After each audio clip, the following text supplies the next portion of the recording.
رب العالمين والصلاة والسلام على سيد المرسلين وعلى آله وصحبه أجمعين. سبحانك لا علم لنا إلا ما علمتنا إنك أنت العليم الحكيم. سبحانك لا فهم لنا إلا ما فهمتنا إنك أنت الجواد الكريم وقل رب زدني علما. So, continuing in our durus of suluk, here we have a very important, very critical, very dangerous subject. في بيان الرياء وحقيقته وأقسامه وذمه ونحو ذلك. So this is the chapter which is talking about riya, ostentatiousness, show, doing things for other than Allah, for the sake of vanity or show, ostentation, etc. And what is the reality of that? Because we're going to find out that it's not just one category, there's many categories and there's various dimensions of that.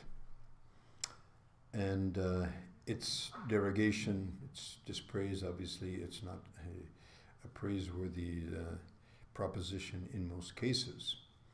And similar issues connected to this subject.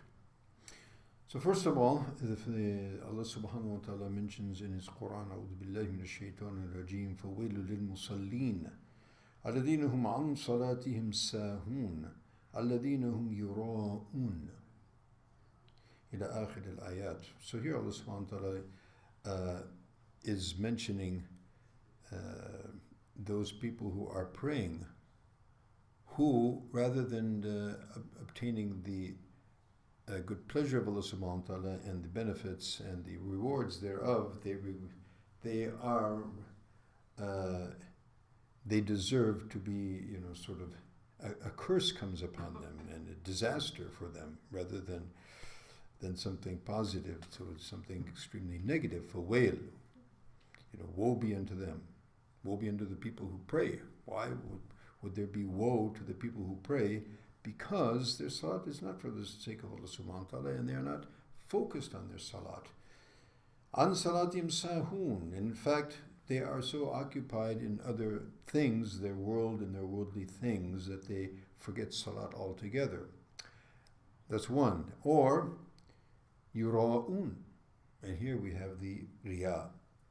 They pray just to show others. And so they show others just to show others. There's any intention of ibadah at all. So then that is a separate subject which we'll be talking about soon, inshallah. So in any case, there's a very stern warning here. Also, فَمَنْ كَانَ يَرْجُو لِقَاءَ رَبِّهِ فَلْيَعْمَلْ عَمَلًا صَالِحًا وَلَا يُشْرِكْ بِعِبَادَةِ رَبِّهِ أَحَدًا. And there in the end of Surah Kaf, Allah subhanahu wa ta'ala mentions that who is hopeful of the meeting of his Lord. In other words, he's hopeful for a positive and a pleasing connection with his Lord on the Day of Judgment. So let him perform righteous action. So in other words, to prepare for that auspicious and very blessed meeting in a positive way. So the prescription is to live a life of amal salih, righteous action, وَلَا يُشْرِكْ بِعِبَادَةِ رَبِّهِ أَحَدًا, and not to join partnership with Allah subhanahu wa ta'ala in His worship at all. And of course the ulama mentioned that here, of course, there is one shirk jari, that worshipping Allah and worshipping others outwardly, straightforwardly, or worshipping, showing that one is worshipping Allah subhanahu wa ta'ala, but actually in the mind or in the heart is the desire of the attraction of other than Allah in the acts of worship. As we're going to look into various pictures and various scenarios where this comes to play. As for the ahadith of Rasul alayhi salatu wasalam, so there's quite a lot of ahadith in this regard, and they all pretty much revolve around this theme. In this hadith of a hadith Qudsi, from Rasul alayhi salatu, where he mentions what Allah subhanahu wa ta'ala says in the words of Rasul alayhi salatu, man amila amalan ashraka fihi ghayri.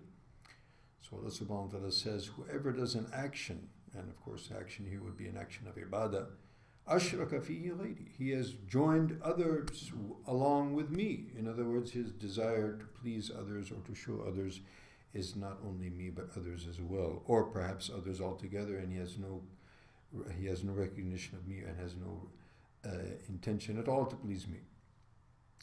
فَهُوَ لِلَّذِي أَشْرَكَ. So that action will be for the one whom he has made partnership with. It's not for me. It's for the partner. وَأَنَا مِنْهُ بَرِيءٌ. And I am free from that. I'm not accepting that at all. In another hadith, Nabi alayhi salatu wasalam mentions, إِنَّ أَخْوَفَ مَا أَخَافُ عَلَيْكُمَ الشِّرْكَ الْأَصْغَرُ. That the most fearful thing that I have, the greatest fear that I have for you, is the smaller shirk, the lesser shirk. So the Sahaba were very astounded at that. قالوا يا رسول الله وما الشرك الأصغر. So what is this shirk al-asghar? The smaller or lesser shirk. So the Prophet ﷺ said, Ar-riya, ostentatiousness, showing others, not being sincere in their worshipping to Allah subhanahu wa ta'ala for the sake of others. And then he mentions, يقول الله عز وجل, Allah subhanahu wa ta'ala says, so again, and this part is what we would call the Hadith al-Qudsi. Allah subhanahu wa ta'ala is saying, on the day of Qiyamah, إِذَا جُزِيَ النَّاسِ بِأَعْمَالِهِمْ, when the people are going to be given recompense for their actions, اذهبوا إلى الذين كنتم تراؤون في الدنيا. Go to those whom you used to show and you did for their sake in the world. هل تجدون عندهم خيرا? Do you find anything with them at all? And of course they will find nothing. In another hadith, Allah subhanahu wa ta'ala also in a hadith Qudsi, that those who join partnership with Allah subhanahu wa ta'ala in their worship, تَرَكْتُهُمْ وَالشِّرْكَهُمْ. So I leave them and their shirk. In other words, go to the ones who you have associated with me and ask for your reward from them. There's nothing with me for them. So, Riya, what does it come from? It comes from Ru'ya. Ru'ya, this is Brother Taimur's, is the basis of the words. It comes from Ru'ya. Ru'ya is to see. So obviously, our Riya here is not to see you, but that others would see you. So you're not seeing others, but you would like others to see you. And we should actually want that Allah should see us. But here, we are doing something for the sake of others to see. And something akin to that is what we call a sum'a. A riya was sum'a. Sum'a is the same kind of thing, but to hear. They should hear good things about me on Facebook and on Twitter and all these other things. This is a huge dilemma because these platforms generally are the breeding grounds of such type of diseases. Not necessarily, but they tend to be. Allah subhanahu wa ta'ala save us from all of that. So sum'a also comes from sima. Sima is also to hear, so that others should see me or they should hear about me. So this is all from the same category. And what's the point? The point is that people who do such things is because that they would want to have some position or status in the hearts of others. Why do we worship Allah subhanahu wa ta'ala? Because we want to have some status with Allah. So generally all of these diseases stem from weakness of iman. These are all spiritual diseases, all stem from a weakness of iman. If we really had cognizance of Allah subhanahu wa ta'ala, and we knew Allah subhanahu wa ta'ala by His names, by His attributes, what He has in terms of reward, what He has in terms of punishment, then we would be so overawed by all of that that the last thing that would enter our minds is that anyone should praise us or blame us. Would be irrelevant. But خُلِقَ الْإِنسَانُ ضَعِيفًا, but man has been created weak, and this is one of the manifestations of that inherent weakness. So now, as mentioned in the title, this is not, Riya is not one type. It's not just one size fits all kind of a situation. It's there's various levels, and some of it we'll see later on. What's the hukum? What is the ruling? We'll find that in some cases it's definitely haram. Sometimes it's makruh. Sometimes it's depending on the context, it may not be blameworthy at all. We'll see that inshallah very soon. Inshallah ta'ala. So number one,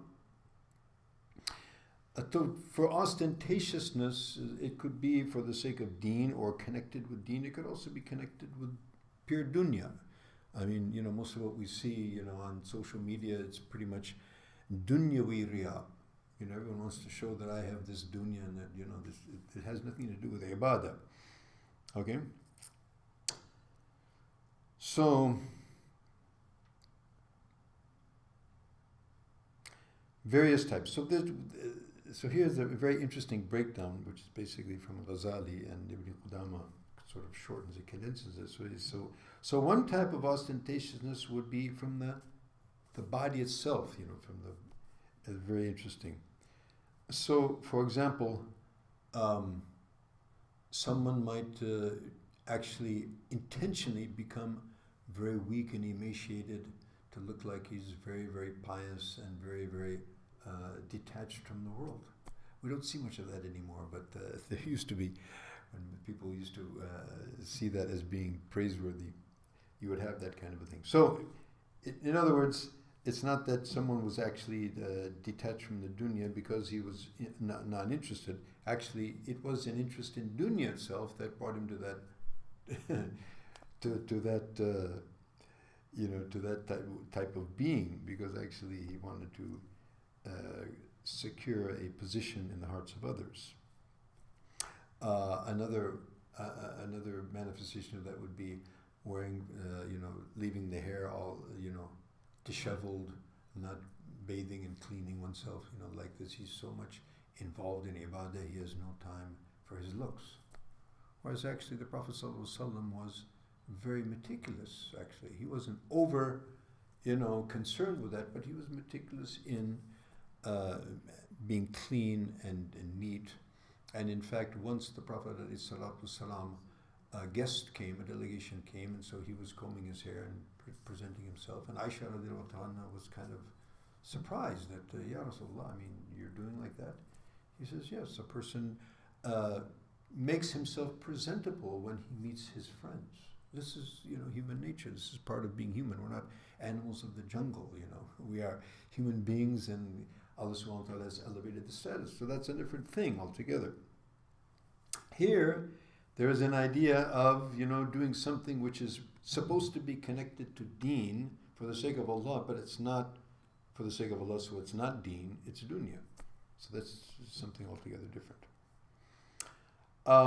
Sometimes people would speak in a certain way, or keep their eyes in a certain way so that one should think that they're very pious, or they're showing. So this is a kind of a show in ostentation which would be connected to the body.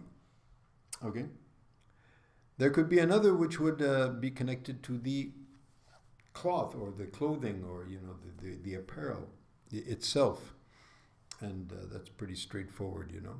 Again, putting on very old clothing, tattered and so forth, that one should also be seen as someone who is not connected to the world through this appearance. So through the appearance of the type of clothing that one wears to try and give a particular impression. So that's one thing. The other is that, putting on the clothes of the people who are generally the dress of the people of ilm, and the dress of the shuyukh and the ulama, and particularly if they weren't from them, or they would like to be considered among them, even if they are. I mean, so what? So does that mean that we shouldn't dress in a particular way to, or the people of ilm, or the people of tadris, and the people of position, imams of masjid, etc., they shouldn't dress in a particular way? Actually, as Imam Abu Hanifa rahimahullah ta'ala, he used to say to his students that, put on good dress, and he was very well known to be very immaculate in his appearance and in his dress. And he used to tell his students to do the same, because one should see the students of knowledge and the people connected to deen in the magnanimity which deen stands for. So rather than people looking at the people of deen and with tattered clothes and what have you, it would cause a izdira, as we say, a kind of lessening of the opinion of the people of deen, which would perhaps influence the people in their perception of deen itself. So don't be a means of that, deen is great, so you're connected to that, so let it be shown. So that's another thing. It all has to do with intention, of course.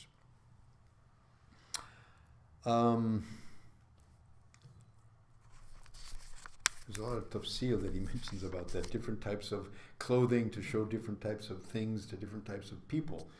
To show to the people who are the muttaqis one thing, and then you have to put on another outfit to show the people of the dunya. You know, it will be quite a masquerade party, you know, that people could perhaps engage in. But if we're just trying to please Allah subhanahu wa ta'ala, then it makes life quite simple. Allah subhanahu wa ta'ala give us tawfiq to be such people. And of course, in speech, you know, speaking in such a way that people should be impressed, to put on the impression that I'm a person of taqwa, I'm a person of knowledge, or, you know, people have this tendency, quote this, quote that, so that, you know, oh, wow, you know, he's really something. So, quoting this or quoting that for the benefit of people that they should know is quite a different thing. But again, it's all according to intention. And then, of course, you know, all of these juxtapositionings, they all have, you know, from the Deeni standpoint, the people of Deen, or for the sake of showing people of Deen, or showing that one is connected to Deen through these actions. And the other is the people of dunya who do these things just to show that we have a lot of dunya. They also, you know, in Pakistan, very interesting, I always thought that was quite gruesome, is that you need to have a big stomach. If you don't have a big stomach, particularly in Punjab, if you don't have a big stomach, then you're not really somebody of any means or status. So, you know, you would really want to show that you have a good big stomach, you know, which was pretty, you know, horrendous to me anyway. But anyway, that's a perception. So people would actually put on weight, and, you know, so that I'm somebody of dunya. You know, otherwise, if the guy doesn't have what you're not eating. If you're not eating, it means you don't have money. It means you're nobody. So people have weird, you know, things like that. So the people of dunya would do all of these things just to show that we are people of dunya, and that has, of course, is very, you know, very mean manifestation. But it's less than doing things for the sake of dunya. Bishr al-Hafi rahimahullah ta'ala, he says, I would rather earn dunya by picking up musical instruments and playing on stage than earning dunya through the deen. You know? Not saying that he would like to do that, but he's saying this is a very serious thing, you know, because dunya for the sake of dunya, that's, you know, that's straightforward, but dunya through the means of deen, that's very, very dangerous. So Allah save us all. Last but not least, there's a very interesting manifestation of riya. Who do you know? Right? I know so-and-so. So they talk about who are the people who come to visit me, who are the people that I hang out with. You know, so obviously the people of Deen, you know, so-and-so Shaykh, I know him, he came to my house and he had the afad in my house, and, you know, people sort of, they have this kind of ostentation through who I know. Back in the days before I was a Muslim in my music years, so we had this idiosyncrasy known as groupies. So the musicians, there would always be people who weren't musicians, but they liked to hang out with them. You know, they don't have any talent, but they hang out with the people who are famous. So that makes me somebody because I'm connected to somebody who's famous. Whereas, so we have the same concept, you know, in people hang out with the politicians, or they hang out with the people of the world, or the celebrities, or the people of Deen. So we think that by being that will give me some status, that I'm also connected some way to that, you know, that particular constituency, in this case Deen. But of course this is a very low level of behavior. Allah subhanahu wa ta'ala save us from all of that. Okay, so next lesson we will look at, so these are various manifestations of riya. So what's the ruling? Is it all haram, or is there some, so there's a lot of tafsir that we're going to talk about, inshallah, hopefully, bi'idhnillahi ta'ala, in our next sitting, bi'idhnillahi ta'ala. Subhanakallah wa bihamdika, ashhadu an la ilaha illa anta, astaghfiruka.